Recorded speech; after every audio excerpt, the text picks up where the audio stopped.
Now let us see the path of a charged particle inside a uniform magnetic field. कैसा होगा path? When theta is equal to 0 और 180 degree, ये तो आपको पता है कि कोई भी मैग्नेटिक फोर्स नहीं लगती when theta is equal to 0 और 180 because Fm is equals to QVB sin theta, right? अगर थीटा 0 या 90 है तो FM will be 0 या 180 है तो FM will also be 0. तो उस केस में क्या होगा, चाहे पॉजिटिव चार्ज हो चाहे नेगेटिव चार्ज हो, इफ थीटा इज 180 और 0 तो इट विल रिमेन अनडिफ्लेक्टेड. ठीक है, वो उसी वेलोसिटी से मूव करता रहेगा जितनी से पहले मूव कर रहा था. Now when theta is equals to 90 degree, जब थीटा 90 डिग्री होता है तब FM जो होता है ये मैक्सिमम होता है.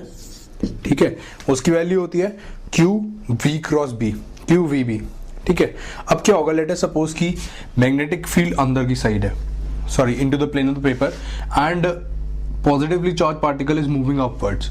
तो फोर्स कहां पे लगेगी? V क्रॉस B, B अंदर की डायरेक्शन, V ऊपर की डायरेक्शन में, B अंदर की डायरेक्शन में, यानी फोर्स लगेगी इस डायरेक्शन में, इस डायरेक्शन में. So what will happen is, अब यहां पर क्या हो रहा है कि the velocity will keep on changing. एक टाइम आएगा जब इसकी वेलोसिटी यहां हो जाएगी. ऑलराइट, अब इस टाइम पे फोर्स क्या लगेगी? V क्रॉस B, यानी नीचे की डायरेक्शन में. फिर क्या होगा, इवेंचुअली ऐसा हो जाएगा कुछ, फिर दोबारा इस पॉइंट पर आकर, जब इस पॉइंट पर आ जाएगा वेलोसिटी क्या होगी? नीचे की डायरेक्शन में होगी. तब दोबारा फोर्स लगेगी V क्रॉस B अंदर, यानी फोर्स कहां लगी? इधर की डायरेक्शन में. फिर ये इवेंचुअली ऐसे हो जाएगा. सो व्हाट हैपेंस इज कि क्योंकि velocity is perpendicular to the direction of force always, तो उस केस में क्या होता है कि सर्कुलर मोशन होगा. ठीक है, व्हाट विल हैपन इज कि ये यहां से घूमकर वापस यहां पर आ जाएगा. ठीक है, तो ये सर्कुलर मोशन करता रहेगा. Alright, so the path of the charge particle is circular. Alright, तो अब जब सर्कुलर पाथ है तो that mean there should be some centrifugal force which is mv²/r. ये किस चीज को बैलेंस कर रहा है? ये कर रहा होगा बैलेंस हमारी मैग्नेटिक फोर्स को. मैग्नेटिक फोर्स इस पॉइंट पे लेट अस सपोज कहां लग रही है? अंदर की डायरेक्शन में. सेंट्रीफ्यूगल फोर्स का लगती है बाहर, because it tries to move out. तो ये कितनी वैल्यू होती है? mv²/r, और ये होती है QV क्रॉस B, QVB. इससे क्या होगा, हमारा रेडियस की वैल्यू पता चल गई. रेडियस ऑफ द सर्कल, ये जो सर्कल है इसका रेडियस की वैल्यू भी पता चल गई. ना तो रेडियस ये किस किस चीजों पे डिपेंड कर रहा है? Mass of the particle, velocity, charge of the particle and the magnetic field.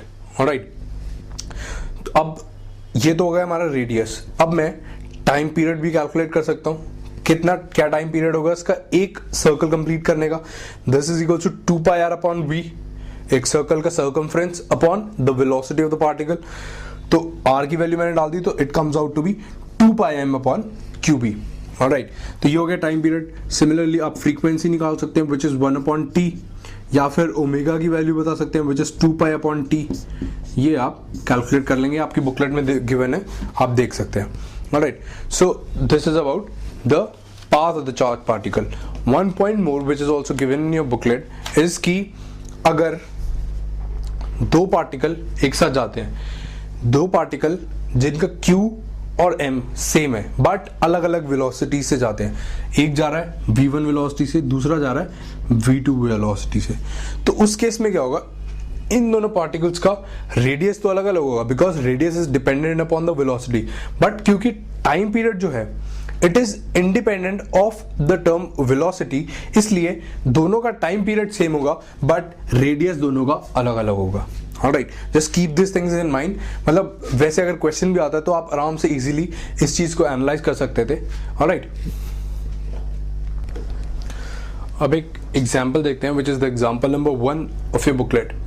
इसके अंदर क्या है कि एक मैग्नेटिक फील्ड है which is into the plane of the paper, और ये कुछ इतने पोर्शन के अंदर यानी d लेंथ के अंदर अंदर कन्फाइंड है. Alright, now a charged particle with a charge q and velocity v enters the magnetic field perpendicular to this thing op. alright, यहाँ पे enter करता है. अब हमको बताना है what will be the deflection when it goes out. ठीक है, काफी सारे केसेस हो सकते हैं. अब ये जो डिफ्लेक्शन होगा, सबसे पहली बात कि किस चीज पे डिपेंड करेगा. ऑब्वियसली इट विल बी जब तक ये मैग्नेटिक फील्ड के अंदर है तब तक ये सर्कुलर पाथ फॉलो करेगा। जब मैग्नेटिक फील्ड के बाहर चला गया तो Fm will be zero because B is zero. तो उसके बाद क्या होगा, बाहर चला गया तो ये सीधा मूव करने लग जाएगा। ठीक है, now one thing to analyse is कि पहली बात हमने ये कैसे एज्यूम करा कि ये अंदर रहेगा या फिर इसका सर्कल कुछ ऐसा हो जाएगा, यानी ऐसे भी जा सकता है। This can be the different case कि ये यहीं पे पूरा रोटेट कर जाए। ऑलराइट, दो केसेस बन सकते हैं, मतलब यहाँ तो इसका सर्कल कंप्लीट ना हो पाए, हाफ सर्कल इसका बाहर अगर कहीं बन रहा हो तब तो ये इस डायरेक्शन में मूव करेगा। अगर इसका सर्कल कंप्लीट हो गया सेमी सर्कल तो ये इधर मूव करेगा। राइट, तो that will depend upon the value of Q and V। ठीक है ना, इन दोनों पे और इसके मास पे डिपेंड करेगा। तो ये केसेस हैं, हम हमारे दो केसेस बन गए। तो उनमें हम बता सकते हैं कि दोनों में डिफ्लेक्शन क्या क्या होगा। ठीक है, लेट अस सपोज पहला केस के लिए एनालाइज करते हैं। सबसे पहली बात हम रेडियस लिख लेंगे, सेमी सर्कल का जो भी सर्कुलर पाथ फॉलो करेगा उसका रेडियस क्या होगा, it will be mv upon qb। ठीक है, this will be the radius. अब अगर radius, if radius is greater than d, यानी इस पाथ ये यहां से सर्कल शुरू करता है तो इसका रेडियस क्या होना चाहिए, अगर d से ज्यादा है इसका मतलब ये क्या पाथ फॉलो करेगा, ये यहां से सेमी सर्कल इसका कहां पे कंप्लीट होना चाहिए था, लेट अस सपोज ये आ रहा है, ये पूरा आ रहा है, तो उस केस में ये यहां से निकल जाएगा। But if r is less than d, तो उस केस में क्या होगा कि ये सेमी सर्कल यहां पे कंप्लीट करके यहां से निकल जाएगा।